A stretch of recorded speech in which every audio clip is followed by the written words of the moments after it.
So now here we are in the movement round or phase for the game, for the first turn of the game. The Emperor goes first. His dot's up first. He's got a real problem. He is low on cash. He's got 2 siege, but barely holds it. He's going to spend $2 to drop 2 Imperial Sardaukar into 2x.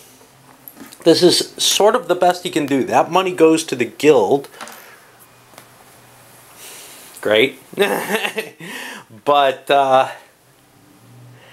this is the best he feels he can do. He's not going to be able to collect any additional spice. He's feeling strapped for cash. That's actually often the case in this game, even without without the spice harvesting. The Emperor his advantage is supposed to be great wealth. Well, the truth of the matter is the treachery cards usually don't go for much, and when they do, he's got to bid a lot for them. So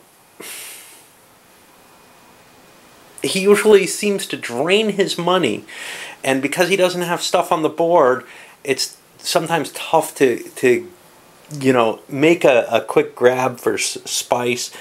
Militarily, he has some advantages, but they're not as good as what the Atreides and the Freemen and the Harkonnen even have, or the Bene Gesserit.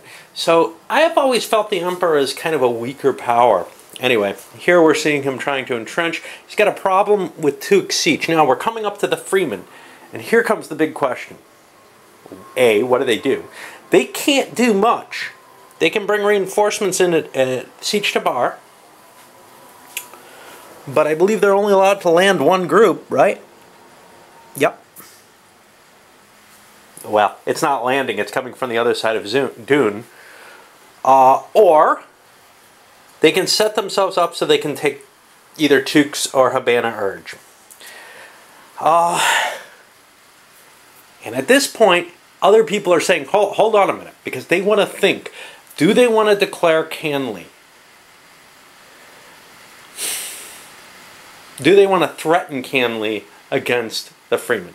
The Freemen, they know, have a ton of money. The only person who has really a chance of winning this is the Guild.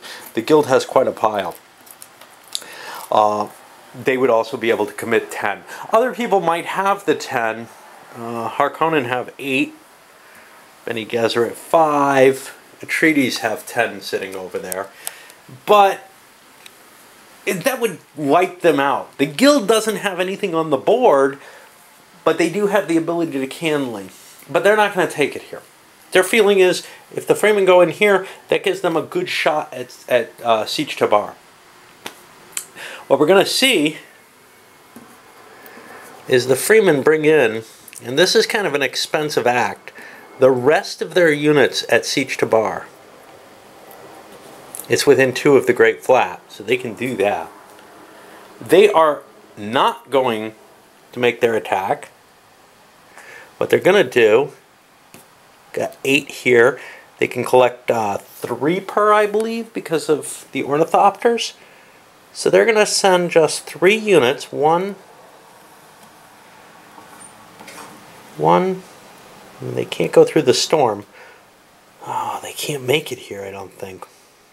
They can get into the Imperial Basin for 1, but then they can't get into False Wall West or Shield Wall, which kind of hurts my plan.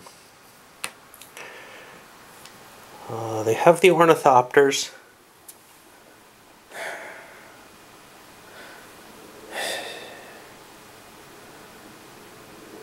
You see, if they weaken themselves too much in either of the places, it's really hard to grab the first turn victory, which is why the Bene Gesserit made a mistake declaring a first turn victory. Second turn might have been possible. Moving early in the turn, what can they do? They can make an attack on Arrakeen, but the Atreides get to go after them. They don't know what the next spice blow is. Do they have any cards that help them? They have the weather scanner.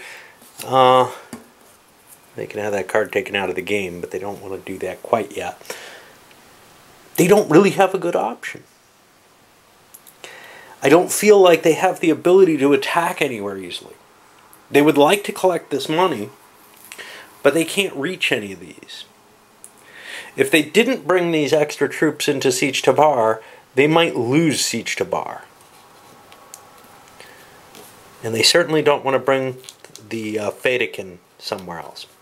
So I think what they're going to do is they're just going to not take a move. Actually,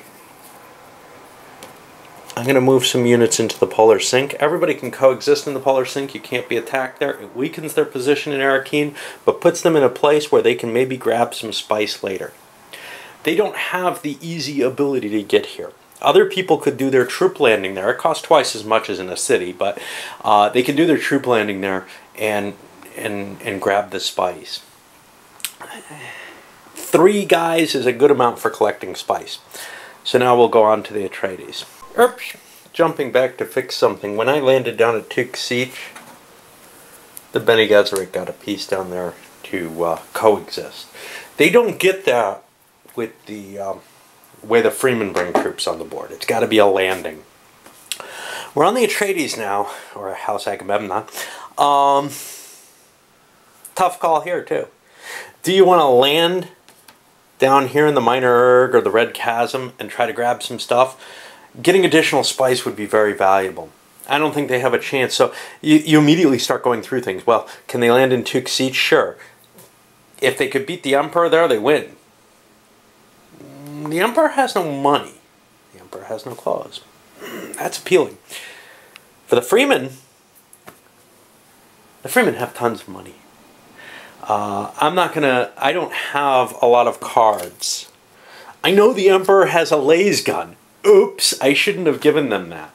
I'm going to play for the longer game here because I made that situation. What I'm allowed to do, however, I believe, is to land here cheaply and then move into one of these using my Ornodontothopters. Let me make sure that's the case, but I think it is. So taking their cautious play into mind, the Atreides are going to pay $3 to the guild. Indeed, they can do this, land at Tuksich, then use their Ornithopters. They can't move to both, not unless they have some special card that allows that, to fly them 2 spaces to the Red Chasm. They'll be able to collect the spice there. They don't want to do it in the Minor Erg because they know a worm's coming there, right? It's hard to remember all the special powers. This is like Cosmic Encounter, same design crew actually. It's not as chaotic as Cosmic Encounters. When you've played it a few times, you get more familiar with it. I've been a long way away, so I have to look everything up. It's almost like playing again. But, yeah, by landing here, and I've lost the habit of playing this solitaire. I used to play this a lot solitaire, but it's like Civilization and some others. I'm just not familiar with it as much anymore. Anyway, that's where the Atreides are going. Now we get to decide some others, but forgot again. The Bene Gesserit have the right to drop another troop in there because that's where the Atreides landed. And they get this all for free. These are just spiritual advisors coming down. Now that it doesn't seem that the 2 people who were close to winning are going to go for it, everyone else is in kind of an interesting position. Do they want to make an attack? The Atreides would be the easier guy to attack, and taking them down a notch would be interesting. Or do they need cash? The guild doesn't really need cash, so they're in this neat position where maybe they want to launch an attack. If they're going to do that, well, the Atreides may want to worry about trying to declare Canly.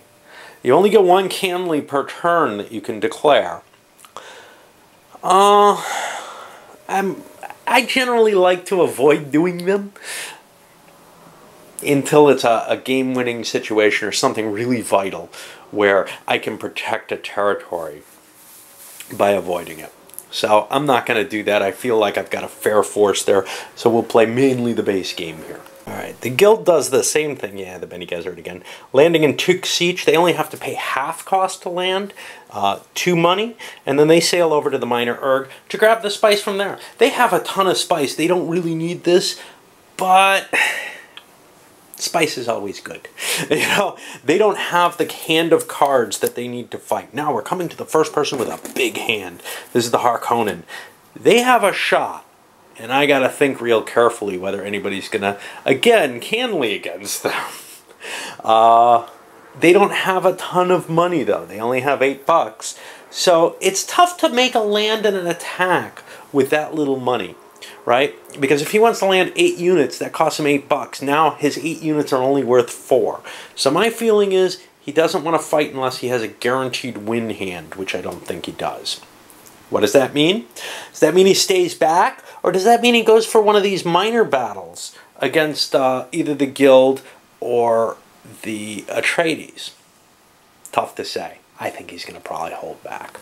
And indeed, both the Harkonnen and Bene Gesserit decide to hold off. Now, the Harkonnen had a harder choice here, because his hand of cards, he's got, you know, a poison weapon, Cone of Silence, not terribly useful, poison defense. He's got a couple of combat cards, but he doesn't want to expend them. His only real desire to attack is he's holding 3 worthless cards in his hand. And an attack could allow him to get rid of a couple of them. It might have been worth landing something, giving up a crap leader, and getting rid of those cards. But he doesn't have a whole lot of money. Buying 2 more cards might be all he can manage. He buys 1 and gets a free one. He's allowed to hold 8 next turn anyway. So, seems like a good thing. So then we go to the collection round, and there are 4 of these guild units here. They collect 2 each. They can pull the 8 in. 3 Atreides. They collect 3 each because of Arakeen. He can pull 9. There's only 8 there. He can get that. And we get the bonus money, which is 2 2s and a 1.